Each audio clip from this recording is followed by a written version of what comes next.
And the other one that I get really frustrated about, and it's been happening for as long as I can remember, Mm. is the front end of a website, for example, might be accessible.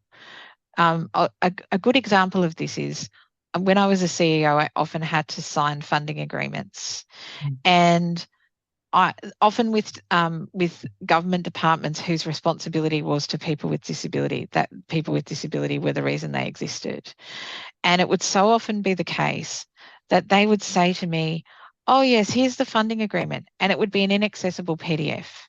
And I would say, "Can you give me that in an accessible format?" And they'd say, "Oh, all our brochures and all of our front end communications that are client facing are accessible, but we didn't really think about making our forms accessible." And I said, "Yeah, and the inherent assumption in that is that a person with disability would never be running an organization."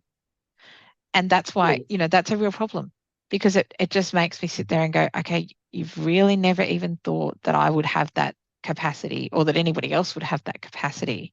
And so it's not just about the fact that the form's inaccessible, it's about the fact that you've just told me that your expectation, and therefore the expectations of society, are really low.